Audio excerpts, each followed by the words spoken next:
Okay, so to moderate this panel is our own dearest Lydia. So Lydia, please come up stage. A round of applause for her, please. And then we have Priscilla Wellington. Right, following up after her, we have Amar Adamu. Thank you very much. We have Eniton. Trying to pronounce the surname. Olokode. Olokode. All right. I see Ogunleye again here, but you were in the first panel. You can join them. It's fine. He's there. Okay. So Olalekan, you can join them again. So I'll hand over. Lydia, please, this panel session is 30 minutes. And then they will ask questions. 2 minutes. So we can do the next one. Thank you so much. Thank you very much. Please, let's settle down. Thank you.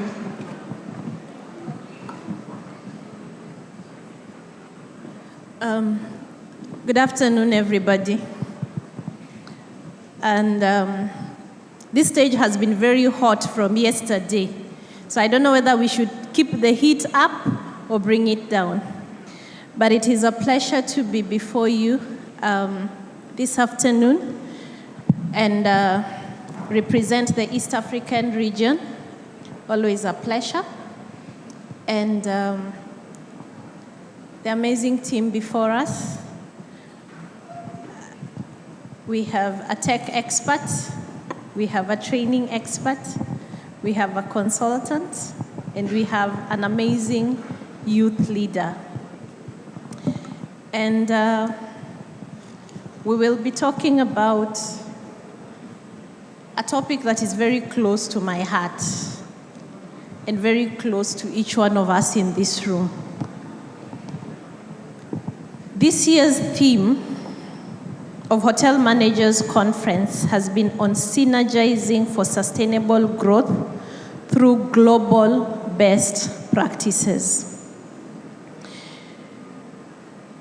One of the things that has been consistent in this hall from yesterday, we've talked about sustainability, we've talked about, global standards in the local market, harnessing local talent, innovation. We've talked about storytelling this morning and technology and revenue growth. In the spirit of AI, how many of us have ChatGPT open on our phones? Please carry your hand if ChatGPT is open on your phone. There's another one called DeepSeek. There's Grammarly. There's a whole ton of tools that are available for us. And sometimes we wonder, is AI going to replace the human being? I don't know. I shared some slides with the tech team. I would appreciate if they came up. So this panel is going to talk about workforce development and building a globally competitive team. And when we talk about globalization, sometimes they say, you think global and act local. We operate in very globalized environments. HMC allows us to come together from very different backgrounds with very different interests. And sometimes we say that Africa is a developing nation. So what is this development? Development is about advancement and growth. I don't know whether robots can grow, but I know they advance. So when we talk about workforce development and building a globally competitive team, I want us to appreciate two things. Team Teams are made up of individuals. And as an individual, you must be ready to grow for your team to grow. Development takes place over a period of time. And therefore, you have to be very intentional for you to develop as an individual and as a team. That's my university. Without them, I would not be here. I would not get permission to travel. And that's the topic. Our able panel members, next slide, please. I don't know how many of us have seen the video of Sir Richard Branson finding one of his staff asleep. And most of us, if we found our team members asleep on the job, they would get into a lot of trouble. But Richard Branson looks at that team player and says he probably has worked very hard and needed to take a break. And that's the attitude we should bring to work most of the time. So he looks at clients. As he says, clients do not come first. Employees come first. And if you take care of your employees, they will take care of your clients. It is about leadership and businesses, emphasizing employee well-being, empowerment, and happiness as crucial drivers of customer satisfaction and overall company success. So when we talk about developing our employees and using them for us to be competitive, anyone can go to China and get whatever. But who delivers the service? And who tells the story? Your team. So in the next 30 minutes, these amazing millennials. So there is these are all millennials, I can swear, and there is no Gen Z, because then if you come from where I come from, they will throw stones. They are each going to answer 2 questions and take us through our session. And I will start with Priscilla. Priscilla, how do we harness our employee happiness and wellness so that we have workforces that are developed? Thank you. Thank you, Lydia, and good afternoon, Nigeria. Good afternoon. I'm happy to be here. I bring you greetings from Ghana. It's afternoon, so we say Maha, or Indi, so Maha to all of you. Now, there is a quote that says that change is hard at first by Robin Sherman, messy in the middle and beautiful at the end. To harness your employees' talent, right? That's the question. I would like to go through the framework of GLOW. How well do you know your employee as a leader or as an organization? Employee experience is critical to the growth of your establishment, your hospitality, your business. And if you don't invest in employee experience, you are not going to take advantage of the talent of your team. So you have to grow your team. That's the G. We all know that an effective and efficient organization is dependent on your employees. So if you don't invest in employee experience, you're not going to get an external experience from your external customers. The second one is L, lead by example. I am on an audacious journey of building customer-centric mindset in Africa. That's because when you have a customer-centric leader who is leading, they pay attention to everything. And when employees see leadership, they follow suit. You can't tell me to be a professional when you're my boss. I never see you handle stuff professionally.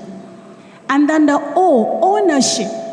You have to teach your team to own the company, to own the organization.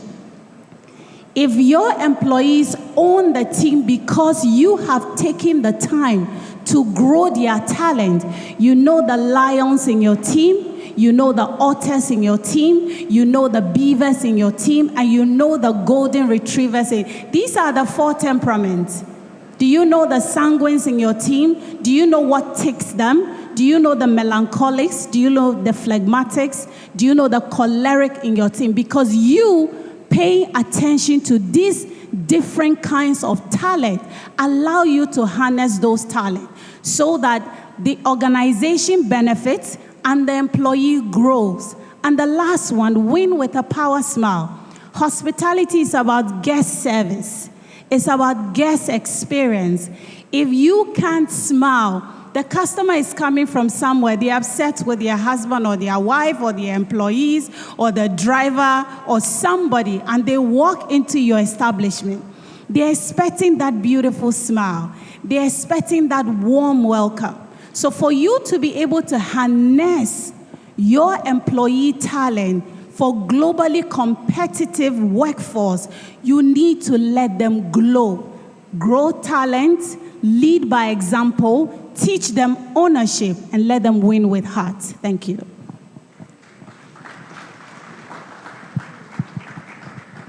Are you glowing? Amir, please share with us what is really the essence of continuous learning in competitiveness of organizations? Good afternoon, dear fellow professionals in the house. I'm going to be very brief with that question. We have to understand that the first purpose of creating a team is to achieve defined goals. If there is no goal, there won't be a team. So that said, we have 2 essential categories of team growth through training. That is job centricity. That is the job centricity and job involvement.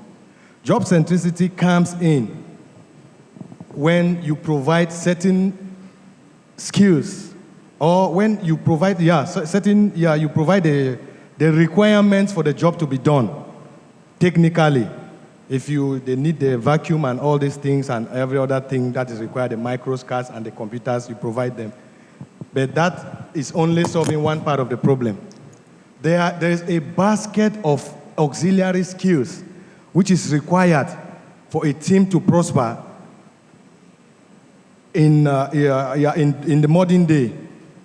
The first of those skills is stress management. What are the mechanisms as leaders that you are putting in place to make sure that your team is mentally okay? I've seen situations where a guest shouts at somebody and they start crying. What are the mechanisms that you are putting in place to make sure that these people balance work and personal life adequately? The second is compliance. Compliance is a skill which is required for your staff, for your team. How many of us have pools in our establishments? How many of these pools have lifeguards? How many of these lifeguards have undergone CPR training because aquatic rescue has gone beyond removing somebody from the water? How many of us are operating kitchens and F&B outlets? How many of these staff actually have a certification that gives them eligibility to serve food? Hazard analysis, critical control points. How many of them have it? Hausa man say Gudan Nawa. How many of them have it? How many of us are operating laundries, and how many of us have laundry staff? How many of them have been given the MSDS, material data safety sheets?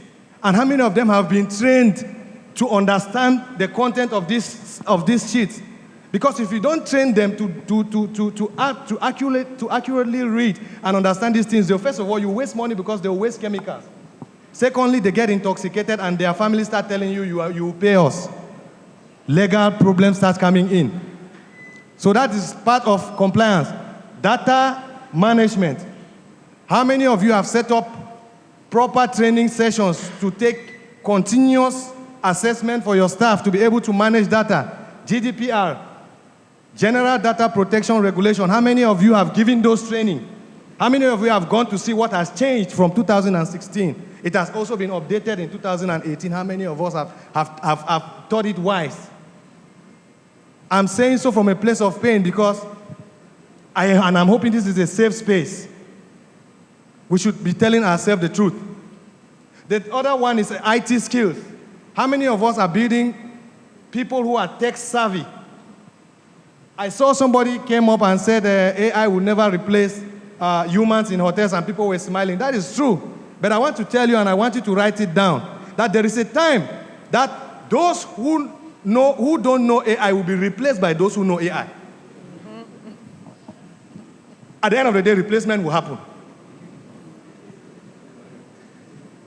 The other skills are sustainability skills. What are we doing in our hotels to make sure that we live sustainable lives? Because some of these guests, I want you to understand that some of these guests, they also know some of these things. We went to Kenya last year. After the session of the day, he was there. We were invited for dinner, and I had to engage with other guests coming from other continents. 4 out of 5 of them said, we woke up this morning, and during our breakfast, we were invited to do beach cleaning. Beach cleaning at Leopard Beach Hotel. That is a sustainable team. I'm saying so because the word global in any context is a big word. When they say building a globally competitive team, it means you can take your team and successfully run an operation in Dallas, Texas, and the profits will come. So how many of us are doing some of these things? How many of us are implanting this basket of skills, auxiliary skills? Because if you employ people to do what they don't know, they don't know what to do, they will do what they know. And all these things, to coin it out, it falls under what we call the OCBs, part of what we call organizational citizenship behavior. You have to make people to understand their value within the organization so that they will be able to perform better. There are some people who don't know their value yet because you have not told them. If you tell the laundry guy that, listen, see, if you don't come to work today, I'm not going to get linen, and the beds will not be made, it means you are already putting the housekeeper on stress. Hotel reservations team cannot reserve the rooms because front office cannot even sell it. How many people are affected?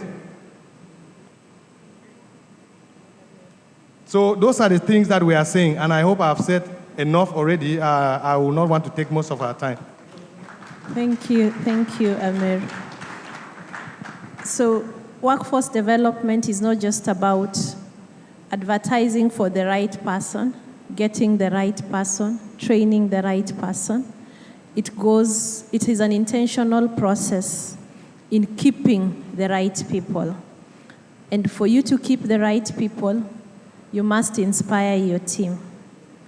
Anita, please share with us what is our role as general managers, section heads, and industry leaders towards leading by example and developing our workforce. Yeah, thank you, Dr. Lydia, for that. Good afternoon, everyone, once again. We all need to understand that there's a difference between being a boss and being a leader. As a boss, you dish out command. But for you to be classified as a leader, you have to embody the value you want to see, you expect to get from others.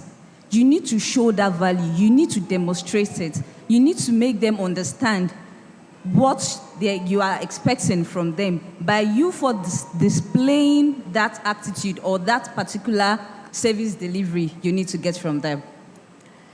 Giving a live example, I could remember there was a time in one of the units I oversee, we had a corporate body that with us for like 2-3 weeks on a stretch. They are using our conference halls. They took up all the accommodation. And it dawned on me at a point that my housekeeping staff, due to the workforce, everyday cleaning, a 72-bedroom hotel and all of that, they are getting a bit weak, or should I say demoralized. They are getting overwhelmed with the job. And one day I got to the office, I'm a resident manager, I got there, and I feel like they are not performing as expected.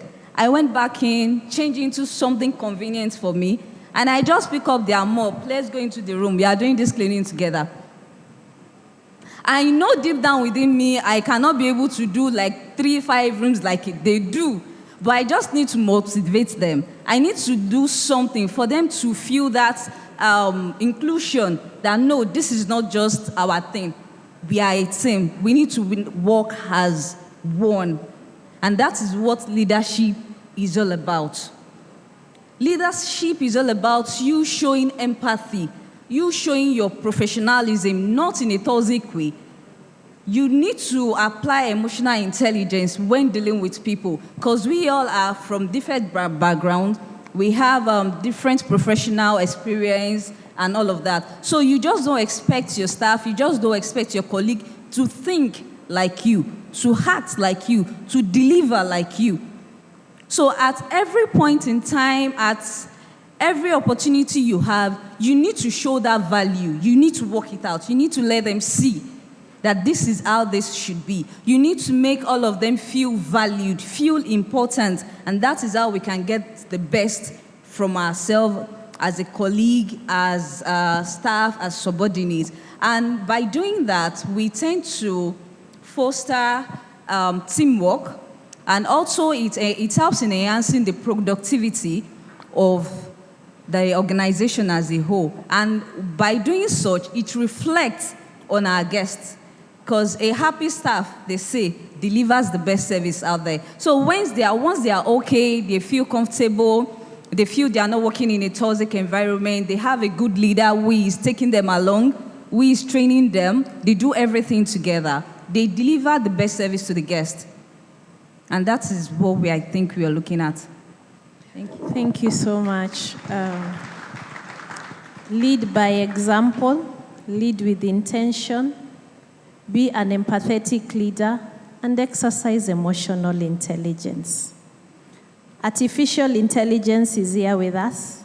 We cannot pretend it does not exist. What tools are available for us to use AI and other technological tools to be competitive? Ogunle.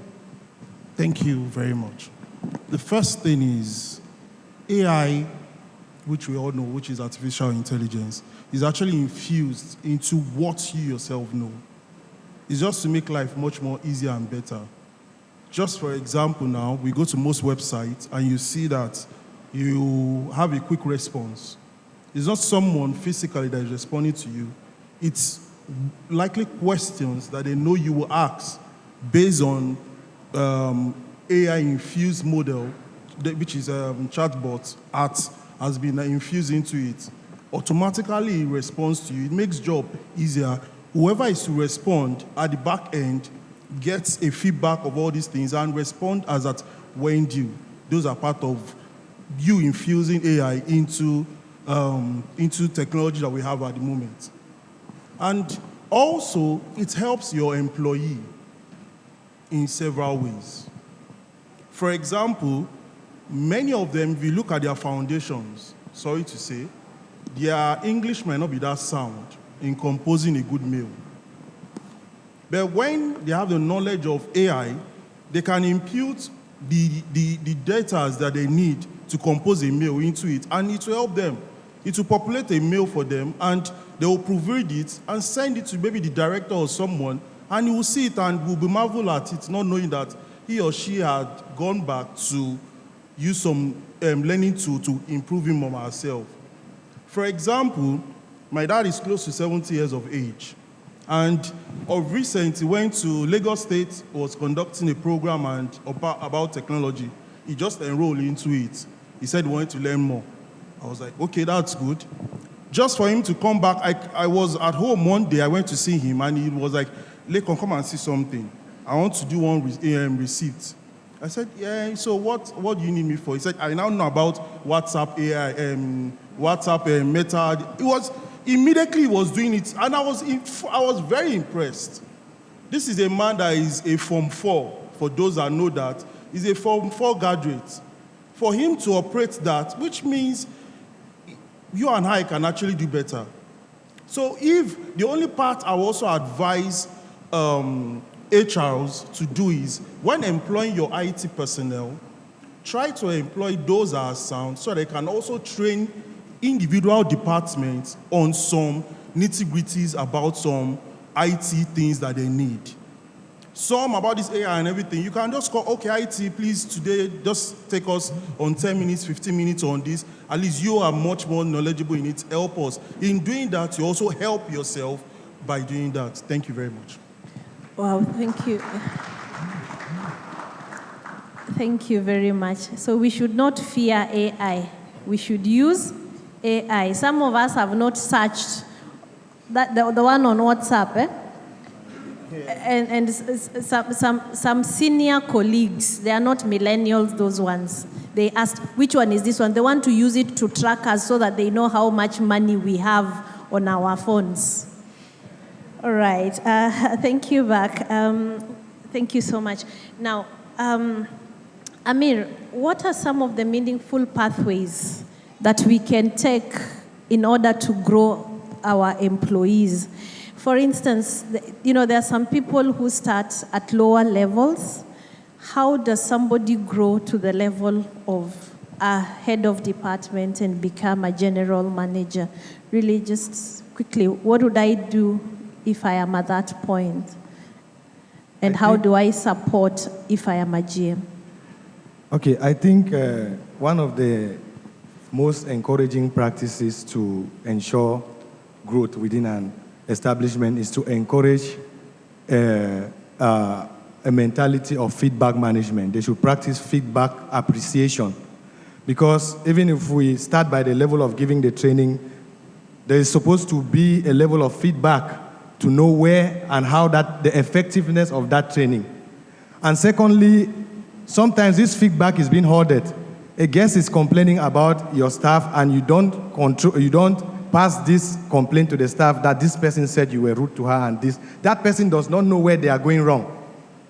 So there's a lot of things. For someone like me especially, who takes feedback like TripAdvisor as breakfast every morning by 4 a.m., I know a lot of things that are going on. I know of complaints that have been left on TripAdvisor from some properties that have not been responded to for 5 years. I have also seen reviews that somebody says, I came here in January, we stayed here, our room, and in June we came back again. We requested for our same room because the view was nice.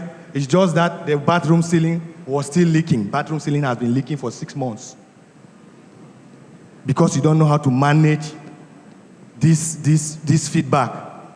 So until we learn to manage, we may not know how to go forward until we know how to correct the mistakes of our present stage. So before we talk of growth, employee growth, we should be able to talk of employee knowledge of the task. If you don't know your current task, you may not be able to handle the future task. And I thank God for people like Lagos Continental, yeah. There is somebody who is doing a very good job. I don't know that person. That person is called Omo Lara Kadiri. Always responding. If you go now, always. And she points out your response based on, she personalizes your response. She makes you to understand that she has seen your view as a person. Every review, she's there.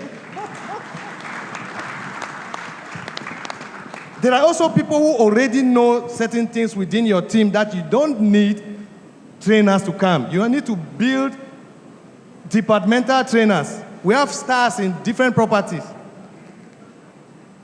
In Radisson Blue Ikeja, we have somebody called Mr. Uche. I've never met that person. I told you about him. Yeah. He's a star. That person can be able now to be made a departmental trainer to train people in F&B. Last year, there was Mr. Elias in Eco Hotel. I can call you on and on. There is Michael in this same building. From January till March, Michael was a star. I think he's from housekeeping. I've never met these people I'm calling.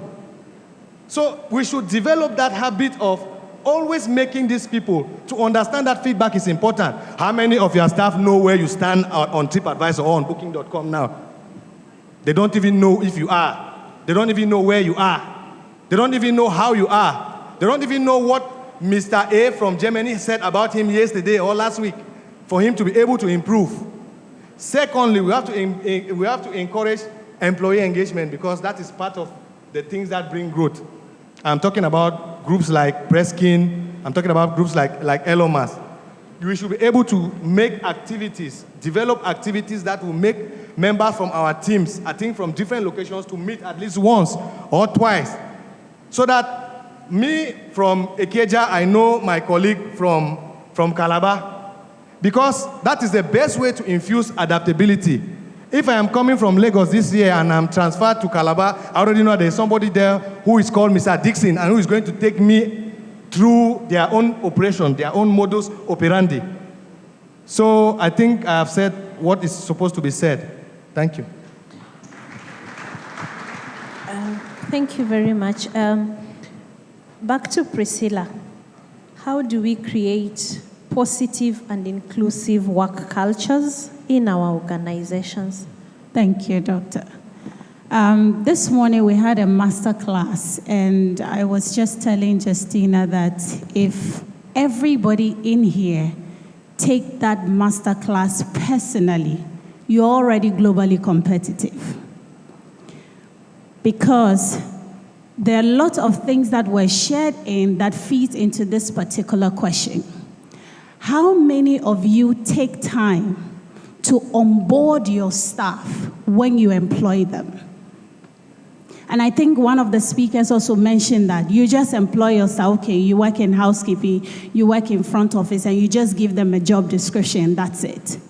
You need to take your time to onboard your staff on the vision, the mission, and the goal of the organization.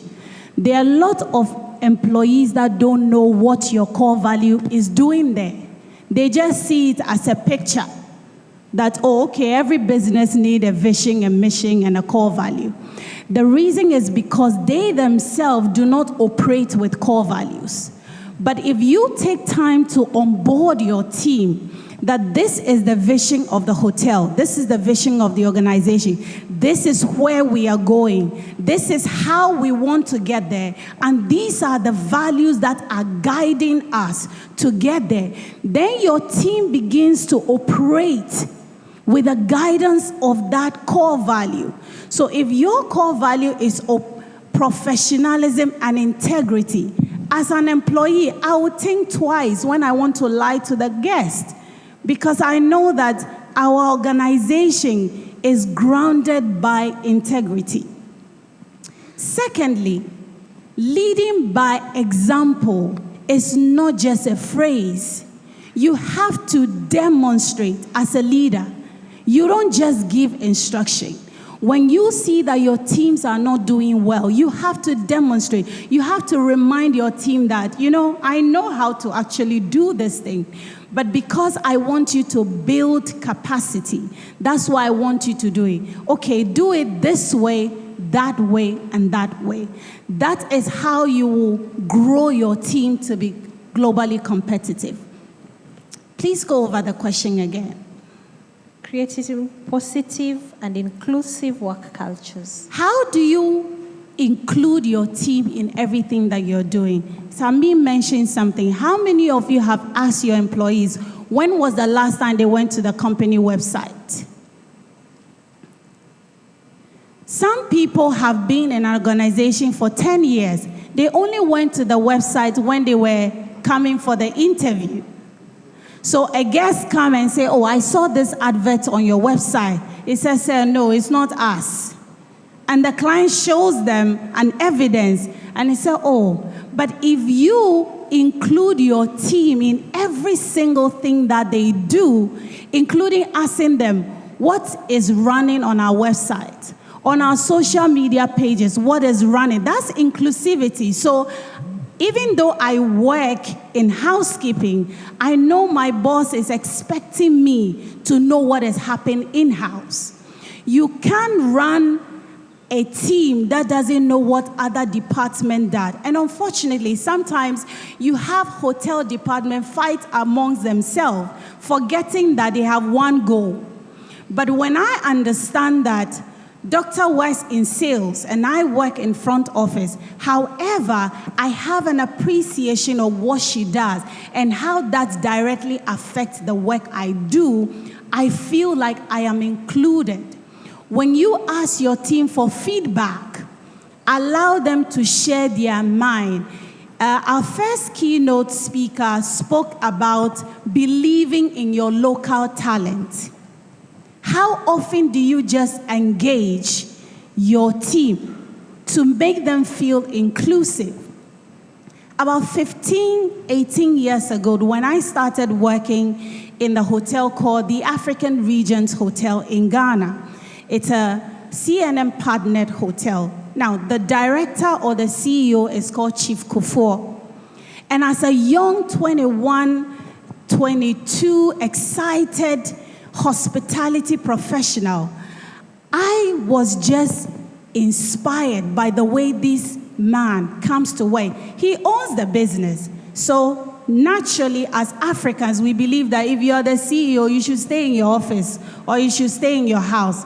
But this man comes to work 8 a.m. every single day and closes at 10 o'clock. Now, every day he engages us. What's happening? What's the occupancy? What's happening? Is there any conference? It makes me feel important to know that the owner of the hotel is expecting the feedback from me. So in order to encourage your team, include them in the operations of your establishment. Ask them questions. Find out what they think about this new policy that you've brought, this new thing that you want to do, this new idea. Don't just impose them on them. You'll be amazed at the ideas that will come from your team. Thank you. Thank you very much, Priscilla. So does your company have a vision, a mission, core values? What do you stand for? Anita, sometimes it's very interesting. We employ people, but we do not appreciate their individual differences, and we are different personalities. What recommendations would you have for a manager sitting in this room today in terms of actions they can take in order to challenge their teams to develop themselves and their colleagues on a daily basis? Thank you.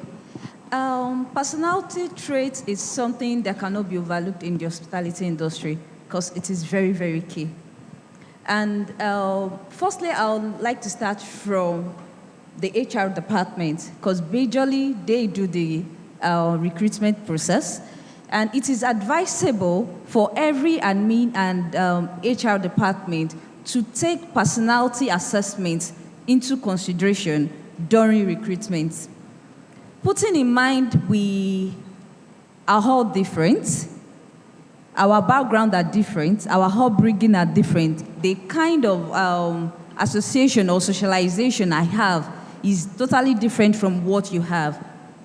So the way I will behave is definitely different from the way you will behave. And that is the same mentality we'll bring into the job. So during the recruitment process, personality assessment, it is very, very key. We have people with anger issues that needs to take anger management classes. So imagine we have that kind of person at the front desk. And you have a guest that asks a question. For the first time, there is GSA answered. And the master came just for reassurance, like, oh, just to be clear, do you mean this? And you see the guest shout, your GSA shouts, how many times do you want me to tell you this? It's not as if the person did it intentionally, but it is who he or she is. So it cannot be hidden. So that personality trait, it is a key thing, a key aspect of our industry that can never be overlooked. And as a staff of a particular organization, or as a manager as well, it starts from the manager. We need to understand no matter the kind of upbringing we have, no matter the kind of understanding or knowledge we have, once we are working with a particular organization, we need to put our own personal mentality aside. Each organization has its own distinct core. They have their values, their mission, their policies that guide every organization. So we need to understand, no matter the kind of thinking that my kind of person, once we are into this organization, we need to understand what they stand for, and we need to adjust ourselves to fit into that. And as a manager, you need to understand your staff. You need to understand them individually. You need to understand their strengths and weaknesses. So by doing this, by identifying this, it is easier for you to have a one-on-one session with your staff that you feel like, oh, okay, this person has a defect in this particular aspect. This person needs to build on this. It's not necessarily you have to correct them openly. Most of us will not adapt to that kind of style. But when you have a one-on-one session with a staff, okay, I notice this is your weakness, and I want you to build on this. Do well to get steps to help the person. Lay it on the table. Okay, for today, why not try this?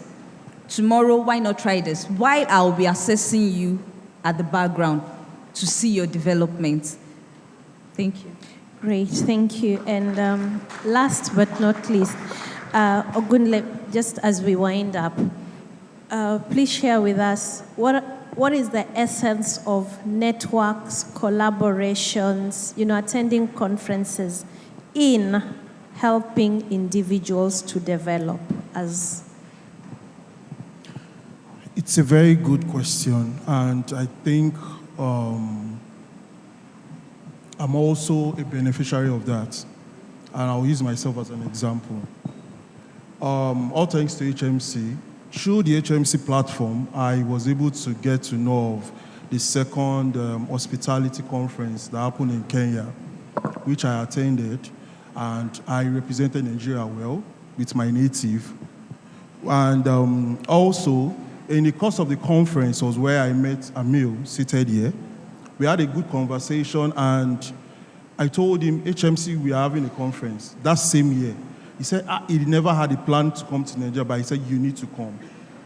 And last year was his first time, and he attended, and he was marveled about the whole thing. He was very happy that he participated in it. And in the course of that, he had to invite me also to Cameroon, which I was in Cameroon last year also, through him. So that's the power of networking. Today, in this conference hall, I met wonderful people last year, and today we are very good friends. Some business transactions has gone in place, some were in discussion of one. So, which I believe, when you have human networking, it makes job even easier for you. I used to tell people, when I get to Port Harcourt of date, I can bet you that I don't think I will spend my money to sleep in an hotel. But I will sleep in an hotel because I know before I make 1 or 2 calls, I will get a room. So I think that is the power of networking, and that networking is what HMC has helped us to achieve. Thank you. Ladies and gentlemen, our VIPs, our mentors, our panelists, our honorable participants, if you want to advance, if you want to grow, you must build your social capital. And your social capital, of course, in your social spaces, but most importantly, in your professional space. Let us create opportunities for those people that we lead to be able to advance and to grow as we tell the African story. Thank you very much. Thank you. Thank you so much to this wonderful panel. Unfortunately, we do not have time for Q&A, but I'm sure that they have dealt sufficiently with the subject or the topic Please, another round of applause for them as we call on the convener to please come take a photograph with them and present their gifts to them. Double up, Mr. Gbenga, double up, double up, double up. Thank you. Over here, please. Thank you. Can we have an usher ready to bring? All right. Thank you. I love this panel because we have Kenya, we have Cameroon, we have Ghana, we have Nigeria. Are you in Nigeria? No, Liberia. Nigeria. We have 4 nations here. 4. That's why I love this panel, and you guys did so well. Well, it's been led by a university don. All right, can I have this? Thank you. The host, they're asking us that we need to vacate this all 4:15. We have a panel left. We have a mentoring session. And we have a wrap-up. All our certificates will be collected during the award nights. So they need 3 hours to turn around this all to the award night mood. Don't miss award night. I've told you. Thank you.